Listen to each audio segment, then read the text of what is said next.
السلام علیکم ورحمۃ اللہ وبرکاتہ۔ الحمدللہ رب العالمین، نحمدہ ونصلی علی رسولہ الکریم۔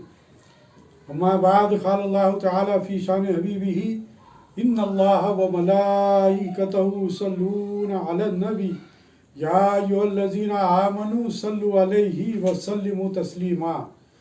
اللہم صل علی سیدنا نبینا شفیعنا حبیبنا مولانا محمد وبارک وسلم۔ الحمدللہ ثم الحمدللہ۔ آج ہمارا یہ روزانہ کا 160واں درس ہے، یعنی 160۔ الحمدللہ، اللہ کا شکر ہے، اللہ کا فضل و کرم ہے۔ اور آج سے یہاں پر کچھ سود سے متعلق آیات پیش کیے جا رہے ہیں۔ سماعت فرمائیے۔ فاعوذ باللہ من الشیطان الرجیم، بسم اللہ الرحمن الرحیم۔ الذین یأکلون الربا لا یقومون الا کما یقوم الذی یتخبطہ الشیطان من المس، ذلک بانہم قالوا انما البیع مثل الربا وأحل اللہ البیع وحرم الربا، فمن جاءه موعظة من ربه فانتهى فله ما سلف وأمره إلى الله ومن عاد فأولئك أصحاب النار هم فيها خالدون۔ سورہ بقرہ کی ابھی میں نے آپ کے سامنے 275ویں آیت کی تلاوت کا شرف حاصل کیا۔ آئیے اس کا ترجمہ سماعت فرمائیے کہ سود کھانے والے قیامت میں آسیب زدہ، یعنی کہ جن پر شیطانوں کا اثر ہوتا ہے، آسیب زدہ شخص کی طرح کھڑے ہوں گے۔ جن پر شیطان اور جنوں کا اثر ہوتا ہے، ایسے لوگوں کی طرح وہ لوگ قیامت کے دن کھڑے ہوں گے۔ ایسا اس لیے ہوگا کہ انہوں نے کہا تھا یقیناً تجارت بھی سود ہی کی طرح ہے۔ حالانکہ اللہ تعالیٰ نے تجارت کو حلال قرار دیا ہے اور سود کو حرام۔ تو جس کو اس کے پروردگار کی طرف سے نصیحت پہنچی اور وہ رک گیا، تو جو پہلے لو چکا ہے وہ اس کے لیے ہے اور اس کا معاملہ اللہ کے حوالے ہے۔ اور جو اب بھی سود لیں گے وہی لوگ دوزخی ہیں، وہ ہمیشہ دوزخی میں رہیں گے۔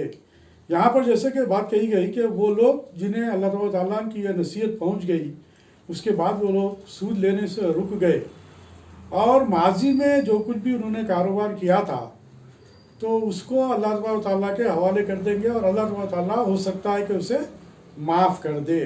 جیسا کہ سرکار دو عالم صلی اللہ علیہ وسلم کے زمانے میں بھی جس وقت اسلام کو فروغ پایا، تو اس وقت سرکار صلی اللہ علیہ وسلم نے جب یہ سود کی حرمت ہوئی تو آپ نے فرما دیا تھا کہ اب یہاں سے سود حرام ہے۔ جو لوگ ماضی میں لے چکے ہیں اللہ تعالیٰ سے توبہ کرے، وہ لوگ اللہ تعالیٰ انہیں معاف کر دے گا، اور اب ان کی جو اصل رقم ہے وہ البتہ حاصل کر سکتے ہیں۔ سیرت نبی صلی اللہ علیہ وسلم کا مطالعہ کرے تو یہ بات ہمارے سامنے آتی ہے۔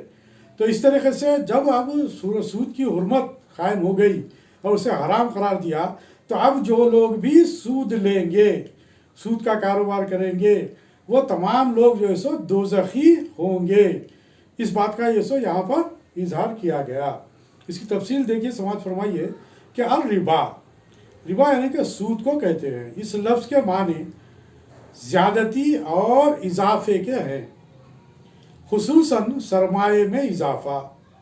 شریعت کی اصطلاح میں مراد ہے اصل قرضے پر زیادتی یا بلا معاوضہ حاصل کرنا اور مال پر زیادتی چاہنا۔ عربوں کے ہاں اس سے مراد وہ زائد رقم تھی جو قرض خواہ معاوضے میں وصول کرتا تھا، جسے آج کل سود کہتے ہیں۔ بعض لوگوں نے سود کی جگہ اسے نفع کہنا شروع کر دیا۔ یوں لفظ بدل دینے سے حقیقت نہیں بدلتی۔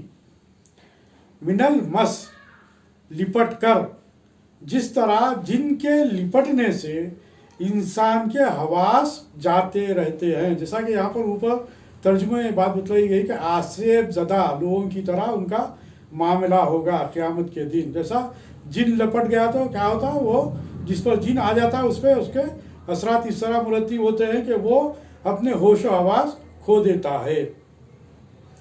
موعظۃ من ربی، اس کے رب کی نصیحت، یعنی کہ اللہ تبارک تعالیٰ کی نصیحت، یعنی سود کے حرام ہونے کا حکم۔ ما سلف، جو گزر چکا۔ مقصد یہ ہے کہ سود کی حرمت کے اعلان سے پہلے جو سود لیا دیا اس کا مواخذہ نہیں ہوگا۔ جیسا کہ ابھی آپ کے سامنے میں نے بات رکھی کہ سرکار دو عالم صلی اللہ علیہ وسلم کے زمانے میں جب یہ اس سود کو حرام قرار دے دیا گیا تو اب آپ نے کہہ دیا کہ اب کوئی سود نہیں لے گا، جو ماضی میں جو لے چکا ہے وہ لے چکا ہے، اللہ تبارک تعالیٰ اس پر نظر کرم کرے گا، اسے معاف کر دے گا۔ کیونکہ اسلام میں جب داخل ہوگا، کوئی بھی کافر جب اسلام میں داخل ہوتا ہے تو اس کے تمام گناہوں کو ماضی کے اللہ تبارک تعالیٰ معاف کر دیتا ہے، اور وہ اس کی زندگی اسی طرح ہوتی ہے جیسا کہ وہ ابھی اپنے ماں کے پیٹ سے پیدا ہوا۔ تو اسی طریقے سے جو ماضی میں جو بھی گناہ ان سے سرزد ہو گئے، جیسا کہ بت پرستی کا معاملہ تھا یا اور جو بھی جو سو گناہوں میں جو ملوث تھے، جو سماجی برائیوں میں اور مذہبی اعتبار سے جو بھی ان کے اعتقادات تھے اس میں جو ان کے خرابیاں تھے، وہ تمام چیزوں کو اللہ تبارک تعالیٰ معاف کر دیتا ہے اگر وہ اب اسلام میں داخل ہو گئے۔ اب لہٰذا اب اسلام میں جب داخل ہونے کے بعد آہستہ آہستہ آہستہ آہستہ احکام نازل ہوتے گئے۔ جس طرح سابق آیت میں جو سو شراب پینے کی حرمت ہمارے سامنے آئی تھی، اب یہاں پر سود کے تعلق سے حرمت بیان کی گئی، یعنی کہ اب جو کچھ بھی سابق میں جو ہو چکا ہے اللہ تعالیٰ اس پر رحم و کرم کرے گا، اسے معاف کر دے گا۔ لیکن اب حکم آ جانے کے بعد اب کوئی بھی سود کا کاروبار نہیں کر سکتا، سود کا لین دین حرام قرار دے دیا گیا۔ لہٰذا اب باز پرس اس وقت سے شروع ہوگی جب سے یہ واضح حکم آ گیا ہے اور شدید طور پر ممانعت کر دی گئی ہے۔ اب دیکھیں آپ کے سود کے حرام اور ناجائز ہونے والی اس آیت سے پہلے، یعنی کہ گزشتہ جو آیت جو گزرے ہیں وہ یہ کہ اللہ تعالیٰ نے خیرات و صدقات کی فضیلتیں بیان فرمائی تھی۔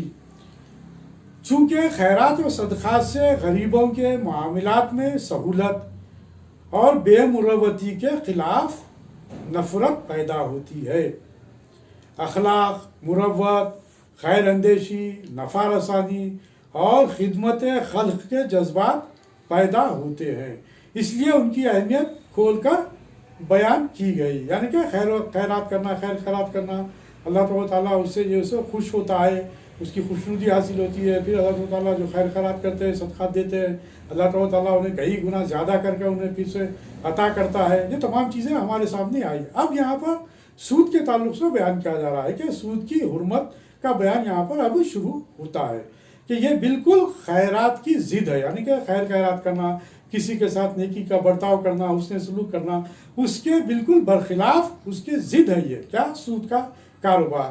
اگر مروت بڑھتی ہے تو سود سے ظلم ترقی کرتا ہے، یعنی کہ خیر خیرات کرنے سے آپس میں محبتیں بڑھتی ہیں، دوسروں کے ساتھ حسن سلوک کرنے سے، آپ جو سو تحفہ تحائف دینے لینے سے، یہ آپس میں محبتیں بڑھانے والی چیز ہے۔ اس کے برخلاف سود کی وجہ سے ظلم ترقی کا ہوتا ہے، یعنی کہ ظلم بڑھتا ہے، یعنی کہ ایک مجبور جو بے بس ہے، معذور ہے، جس کے پاس مال و دولت نہیں ہے، اس کی ضرورت ہے پیسے کی، اب اس کو اگر سود پر دیں گے تو لازمی بات ہے کہ وہ سود میں مبتلا ہوگا، تو اس کے اوپر جو سو وہ بار گزرے گا، بوجھ پڑے گا اس کے اوپر، لہٰذا اس سے ظلم ترقی پاتا ہے۔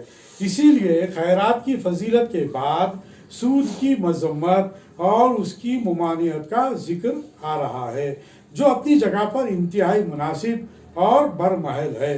اس آیت میں یہ بتایا گیا ہے کہ قیامت کے دن سود خور اپنی قبروں سے اٹھتے وقت سیدھے کھڑے نہ ہو سکیں گے، بلکہ خبتیوں اور دیوانوں کی طرح گرتے پڑتے لڑکھڑاتے اٹھیں گے۔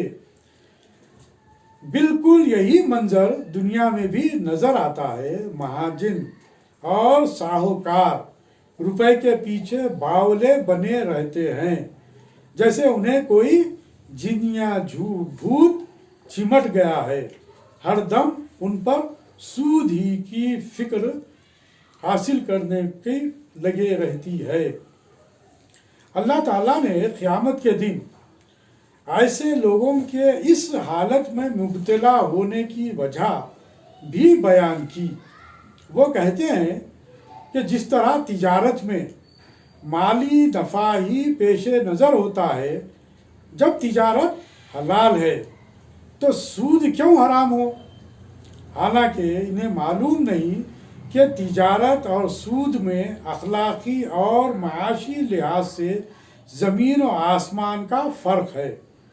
سود کی مقررہ رقم کسی کھٹکے اور نقصان کے اندیشے کے بغیر ہر حال میں مہاجن کو ملتی رہتی ہے، یعنی کہ سود خور وہ سود کی رقم کو حاصل کرتا رہتا ہے، اور جو سود کے رقم جو لے کر اپنے کاروبار میں لگاتا ہے یا اپنی ضروریات زندگی میں اس کو پیسے کو لگاتا ہے، تو اس پر جو سود کی رقم جو لاد دی جاتی ہے وہ بغیر کسی اصل رقم کے اس کو سود ادا کرنا پڑتا ہے۔ تو یہ جو ہے ایک معنوں میں بوجھ ہے۔ اس کے برخلاف تجارت میں نفع و نقصان دونوں کا احتمال ہوتا ہے۔ جب ہم تجارت کرتے ہیں، جب ہم کاروبار کرتے ہیں، تو اس میں نفع اور نقصان کا احتمال ہوتا ہے۔ اسی لیے جو سو کاروبار میں جو نفع آتا ہے اسے نفع قرار دیا گیا ہے، کیونکہ نفع اور نقصان کا اندیشہ اس میں رہتا ہے۔ اور تاجر کو نقصان سے بچنے کے لیے وقت اور محنت اور دماغ غرض سب کچھ کرنا پڑتا ہے، سب کچھ اسے لگانا پڑتا ہے، اپنی محنت بھی لگانا پڑتا ہے اور مال بھی اس پر خرچ کرنا پڑتا ہے۔ پھر تجارت ختم اور کم و بیش ہوتی رہتی ہے، لیکن سود مدت اور مہلت کے ساتھ ساتھ زیادہ ہوتا رہتا ہے۔ یعنی کہ ہوتا یہ کہ اگر سود کی رقم جو دی جاتی ہے، اگر بالفرض اگر کوئی ایک ماہ اگر وہ سود نہیں دیے، تو ہوتا یہ کہ اس کو بولتے ہیں کہ کمپاؤنڈ انٹرسٹ، یعنی کہ سود پر پھر سود، یعنی کہ ایک رقم جو دی گئی تھی، 100 روپے رقم دی گئی تھی، اس کے اوپر اسے 20 روپے ادا کرنا تھا۔ اب اگر وہ بالفرض ایک مہینہ اگر سود کے 20 روپے اگر ادا نہیں کیا، تو اب اس کے پاس ہوگا یہ کہ 120 روپے وہ اصل رقم بن جائے گی، اور اب 120 روپے پر اس کو سود ادا کرنا پڑے گا۔ اس طریقے سے اسے کمپاؤنڈ انٹرسٹ کہتے ہیں، یعنی کہ بوجھ بڑھتا جاتا ہے، سود بڑھتا جاتا ہے، یہاں تک کہ قرضدار کی حالت اکثر اوقات تباہی و بربادی کو پہنچ جاتی ہے۔ یعنی کہ اکثر یہ بات دیکھی گئی ہے کہ جو لوگ سود لیتے ہیں کسی مجبوری کی وجہ سے، اور اس پر وہ سود اگر ادا نہیں کرتے ہیں، تو وہ انٹرسٹ ان کے اوپر بڑھتا چلا جاتا ہے، اور اصل رقم جیسے کی ویسی رہتی ہے۔ پھر اس کی ادائیگی کے لیے بسا اوقات قتل و غارت گری بھی ہم نے سماج میں دیکھے ہیں، اور انہیں مال و متاع اپنے گھروں کو تک بیچ کر ویسے ان کو وہ رقومات کو ادا کرنا پڑتا ہے۔ تو اس لیے سود کے رقم سے منع کیا گیا ہے، کیونکہ اس سے ایک طرف تو اللہ تبارک و تعالیٰ کی نافرمانی ہو رہی ہے، اور جب جس معاملے میں اللہ تبارک و تعالیٰ کی نافرمانی ہوگی تو بلا شبہ اس میں نقصان ہی نقصان ہوگا۔ ہو سکتا ہے کہ کسی حالت میں، مجبوری کی حالت میں اگر کوئی کچھ سود کے پہ جیسے اگر رقم لے بھی لیتا ہے، تو اسے اس بات کا گمان رہنا چاہیے کہ وہ گناہ کر رہا ہے، اور اللہ تبارک و تعالیٰ سے استغفار کرتے رہنا، اور اللہ تبارک و تعالیٰ سے فوری طور پر قرض کی ادائیگی کے لیے دعائیں کرتے رہنا۔ تو اس سے ہوتا یہ کہ اللہ تبارک و تعالیٰ ان کے لیے قرض کے ادائیگی میں آسانی پیدا کر دیتا ہے۔ بہرحال سود سے بچنا ہمارے لیے لازم ہے۔ سود کی حقیقت پر تھوڑا سا بھی غور کر لیا جائے تو سوال پیدا ہوگا کہ آخر یہ کس چیز کا معاوضہ ہوتا ہے، سوائے مفت خوری کی بدترین شکل کے آخر یہ اور کیا ہے؟ ان تمام خرابیوں کے پیش نظر اللہ تعالیٰ نے انسان کی مصلحت و بہبود کے لیے سود کو حرام قرار دیا ہے۔ مختصر اس کی برائیاں یہاں پر بیان کی جا رہی ہے، وہ یہ کہ سود خور میں سنگ دلی پیدا ہو جاتی ہے اور یہ مال عیاشیوں میں اڑایا جاتا ہے، زر پرستی کی عادت پیدا ہو جاتی ہے، بخل اور باہمی رقابت جنم لیتی ہے، قرض دار کی خانہ خرابی اور بے عزتی اس کے سوا ہوتی ہے، یعنی کہ اسے دنیا میں عزت کی نگاہ سے نہیں دیکھا جاتا، اور یہ تمام تر خرابیاں اس کے اندر پیدا ہو جاتی ہیں۔ اللہ تعالیٰ نے درگزر سے کام لیتے ہوئے فرمایا کہ جو شخص اس نصیحت اور سود کی حرمت کا حکم سننے کے بعد باز آ جائے تو اس کا پچھلا سود معاف ہو جائے گا، یعنی کہ وہ گناہ معاف کر دیا جائے گا۔ اور پھر دوسری بات یہ کہ جو لوگ سود لیتے ہیں ان کو چاہیے کہ وہ جو جس سے قرض دیا گیا تھا، جسے سود وہ لیتے تھے، ان کو بھی وہ سود کو معاف کر دیں۔ لیکن جو باز نہ آیا، یعنی کہ اس عمل کو جاری رکھا ہوا ہے، جیسا کہ آج بھی زمانے میں افسوس کا مقام یہ ہے کہ مسلمان خود ہزاروں کی لاکھوں کی تعداد میں لوگ ہیں جو سود کا کاروبار کرتے ہیں اور اس لعنت میں گھرے ہوئے ہیں۔ نہ صرف لعنت میں گھرے ہوئے ہیں بلکہ یہ کھلے طور پر اللہ کی نافرمانی کر رہے ہیں۔ وہ ان کے تعلق سے اللہ تعالیٰ کہا کہ وہ ہمیشہ دوزخ میں ہوں گے، ہمیشہ دوزخ میں جلتے رہیں گے۔ یہ سود خور کا انجام ہے۔ دنیا نے سود کے نام بدلے لیکن اس کے نتائج اور خرابیاں کیسے بدل سکتے ہیں؟ ہمیں اپنی سماجی اور معاشرتی زندگی میں خاص طور پر اس مسئلے کی طرف توجہ دینے کی ضرورت ہے۔ اگر ہم اپنی زندگی میں سود ختم نہ کر سکے تو ہماری وجہ سے اسلام کے قوانین پر حرف آئے گا۔ یہ بہت ہی اہم بات یہاں پر بیان کی گئی ہے، اور ہم خود بھی اس کی خرابیوں سے بچ نہ سکیں گے۔ یعنی کہ سود کی لعنت ایسی رہے گی کہ اس کے اندر ہم کو دنیا کو بچانا، اس کے لیے محنت کرنا، اس کے لیے کوشش کرنا، اس کے لیے لوگوں کو ترغیب دلانا، اور اگر ہم طاقت اور قوت رکھتے ہیں تو ہمارا یہ فریضہ بنتا ہے کہ ان سود خوروں کو باز رکھنے کے لیے اگر طاقت کا بھی استعمال کر سکتے ہیں تو طاقت کا استعمال کریں، کیونکہ یہ کھلے طور پر شریعت کی خلاف ورزی کرنے والے ہیں۔ اور مسلمان جو اللہ تعالیٰ نے جنہیں جو کچھ بھی مال و دولت عطا کی ہے، یا پھر یہ سمجھیے کہ زمانے میں انہیں حکمران بنایا ہے، انہیں اثر و رسوخ کو اس کے جو اللہ تعالیٰ نے اس کے اندر پیدا کیے ہیں کہ وہ تمام چیزوں سے واقف ہے اور وہ اپنا اثر استعمال کر سکتا ہے۔ جیسا کہ بالفرض یہ دیکھیے کہ آپ آج کے زمانے میں مثال کے طور پر میں آپ کے سامنے رکھوں گا کہ ہمارے اگر فرض کیجئے کہ کوئی مسلم کارپوریٹر ہے یا مسلم ایم ایل اے ہے یا مسلم ایم پی ہے، تو یہ ان کی ذمہ داری بنتی ہے کہ وہ جس علاقے کے کارپوریٹر ہے یا ایم ایل اے ہے یا ایم پی ہے تو وہ اس بات کی طرف توجہ کرے کہ ان کے ایریے میں کوئی سود خور نہ رہے۔ اگر کوئی سود خور ہے تو اسے روکنے کے لیے پوری طریقے سے کوشش کرے، جس طرح سرکار دو عالم صلی اللہ علیہ وسلم نے منع فرما دیا، جس طرح سرکار صلی اللہ علیہ وسلم نے اس بات کی کوشش کی اور اس بات کا اعلان کر دیا کہ اب کوئی سود خور نہیں رہے گا، تو اس کے لیے لازمی بات ہے کہ طاقت اور قوت کا استعمال اگر ہم کریں گے تو وہ سود خور بھی اپنے سے اس جو ظلم والا ان کی جو کیفیت ہے اس سے نہ صرف وہ بچیں گے بلکہ معاشی طور پر جو مسلم جو غریب لوگ ہیں جو سود میں مبتلا ہے وہ بھی اس سے بچیں گے۔ تو یہ جو اللہ تعالیٰ نے جنہیں جو مرتبہ اور منصب عطا کیا ہے ان پر یہ سماجی اور شرعی ذمہ داریاں بھی عائد ہوتی ہیں۔ اس کی طرف بھی ہمیں ذمہ داری بنتی ہے کہ غور و فکر کرے۔ اس طرف ہمارا معاملہ صرف جو ہے سو کچھ سماجی کام کر لینا نہیں ہے، بلکہ اللہ تعالیٰ نے جس منصب پر ہمیں فائز کیا ہے تو ہمارا فریضہ ہے کہ جس مقام پر ہم ہیں وہاں پر شرعی احکام کو نافذ کرنے کی بھی کوشش کریں، اس بات کی طرف بھی ہم توجہ کریں۔ آئیے ایک اور جو ہے سو آپ کے سامنے آیت رکھتا ہوں آپ کے سامنے اس کے تعلق سے، سود اور خیرات کا جس میں موازنہ کیا گیا۔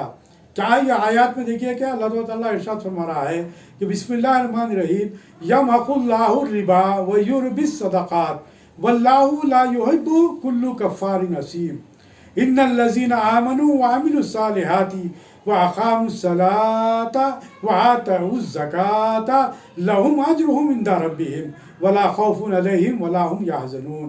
اس کا ترجمہ اس طرح ہے، ابھی میں آپ کے سامنے سورہ بقرہ کی 276 اور 277ویں آیات کی تلاوت کا شرف حاصل کیا۔ اس کا ترجمہ یہ ہے کہ اللہ سود کو مٹاتے اور صدقات کو بڑھاتے ہیں، اور اللہ ناشکر گنہگار کو پسند نہیں فرماتے۔ بے شک جو لوگ ایمان لائے، عمل صالح کیا، نماز قائم کی اور زکوٰۃ ادا کی، ان کے لیے ان کا اجر ان کے رب کے پاس محفوظ ہے، نہ ان کو خوف ہے اور نہ وہ غمگین ہوں گے۔ ان آیتوں میں اللہ تعالیٰ نے سود اور خیرات کا موازنہ کرتے ہوئے دونوں کا جدا جدا انجام بتلایا ہے۔ ارشاد ہوتا ہے کہ سود خواہ کتنا ہی بڑھتا چلا جائے اس کا انجام مفلسی اور بربادی ہی ہے، یعنی کہ سود خور آخر کار وہ تباہ و برباد ہوتا ہی ہے۔ اللہ تعالیٰ اس میں قطعی طور پر کوئی برکت نہیں ڈالتا۔ انجام کار ایسی دولت سے خانہ خرابی کے سوا کچھ حاصل نہیں ہوتا۔ سود خور افراد اور قوموں کا انجام اس کا ثبوت ہے، ہمارے سامنے ہے۔ تمام لوگ جتنے بھی سود خور جو لوگ رہے ہیں وہ آخر کار تباہی و بربادی ہی سے وہ لوگ ان کا سامنا کرنا پڑا۔ علم باہم خون ریزی وہ تباہی و بربادی ہی ہوئی ہے۔ اس کے مقابلے میں اللہ تعالیٰ صدقات و خیرات کو بڑھاتا ہے، ان میں برکت ڈالتا ہے، ان کا ثواب کئی گنا کرتا ہے، اور خیرات و صدقات کے نتیجے میں خوشحالی اور فارغ البالی پیدا ہوتی ہے۔ پھر یہ بیان کیا گیا کہ اللہ تعالیٰ سود خور کو جو گنہگار بھی ہے اور ناشکر گزار بھی کبھی پسند نہیں کرتا۔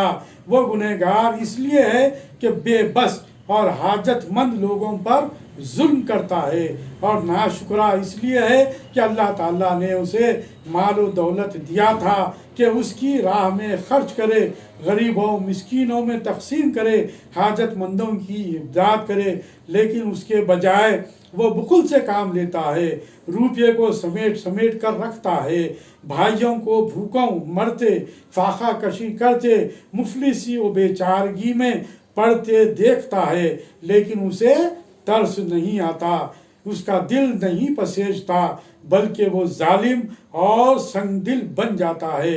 لہٰذا اس کے لیے سخت وعیدیں ہیں کہ وہ دوزخ میں ہمیشہ ہمیشہ جلتا رہے گا۔ سود خور کے مقابل اللہ تعالیٰ نے اس ایماندار اور نیک عمل شخص کا اجر بھی بتا دیا کہ جو لوگ نماز قائم کرتے ہیں، زکوٰۃ و خیرات ادا کرتے ہیں، اسے اللہ تعالیٰ کی طرف سے پورا اجر ملے گا، اسے کبھی خوف یا ڈر کا سامنا نہیں کرنا پڑے گا، نہ وہ کبھی رنجیدہ خاطر ہوں گے۔ اللہ تعالیٰ ہمیں نیکی کی توفیق دے اور زکوٰۃ و خیرات کرنے کی طاقت عطا فرمائے۔ اسی لیے یہ بات کہی جاتی ہے کہ مال و دولت بھی جو ہے یہ اللہ تبارک و تعالیٰ کی طرف سے بہت بڑا انعام ہے۔ یہاں پر دیکھیے آپ کہ بہت سے آیتیں، بہت سے یہ سو حدیث بھی ہمارے سامنے آئی ہے کہ سود خور کو اللہ تبارک و تعالیٰ کبھی معاف نہیں کرتا۔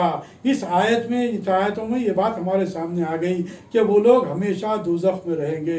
سرکار دو عالم صلی اللہ علیہ وسلم نے بھی یہ بات معراج میں جب وہ گئے تھے اور جب دوزخ کا انہیں مشاہدہ کروایا گیا تو سود خوروں کے تعلق سے یہ بات سامنے آئی۔ حدیث میں یہ بات ہمارے سامنے آتی ہے کہ سود خور کے پیٹوں میں ہمیشہ آگ بھری رہتی ہے، اور پھر سود خور کے پیٹوں میں سانپوں اور بچھوں کو جو سو دیکھا گیا۔ اس طریقے سے یہ ایک عذاب کا جو ہے سو عالمیہ جو ہے سو ان کے ساتھ پیش آئے گا۔ اس عذاب سے بچنے کے لیے اللہ تبارک و تعالیٰ نے جو کچھ بھی مال و دولت دیا ہے اس سے تم اللہ کی خوشنودی کے لیے اگر کوئی ضرورت مند ہے تو اس کی مدد کرو۔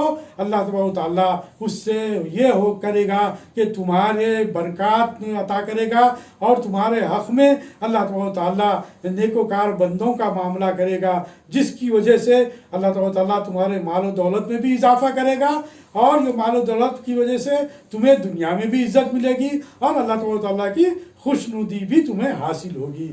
اس لیے ہم اللہ تبارک و تعالیٰ سے دعا بھی کریں مال و دولت کے لیے کہ اے باری تعالیٰ تو ہمیں مال و دولت عطا فرما، اس لیے عطا فرما کہ اس نیت سے کہ ہم تیری خوشنودی کے لیے تیرے ضرورت بندوں پر ہم اسے خرچ کر سکیں، ان کی مدد کر سکیں اور ان کی مدد کر کر تیری خوشنودی حاصل کر سکیں۔ اس طریقے سے یہ مال و دولت کا صحیح مصرف ہوگا اور جس کا نتیجہ یہ ہوگا کہ اللہ تبارک و تعالیٰ ایسے نیکوکار بندوں کو جو اللہ کی راہ میں خرچ کرتے ہیں اس کا بدلہ کیا ہے؟ اس کا بدلہ صرف آپ کو نہ دنیا ہی میں ملتا ہے بلکہ اس کا آپ کو اجر جنت کی صورت میں آپ کو ملتا ہے کہ اللہ تبارک و تعالیٰ ایسے لوگوں کو جو ہے سو جنت عطا فرماتا ہے، جنت کی نعمتیں انہیں حاصل ہوتی ہیں۔ اس لیے ہم کو یہ فریضہ بنتا ہے کہ ہم اللہ تبارک و تعالیٰ کے اس مال و دولت پر اس کا شکر ادا کریں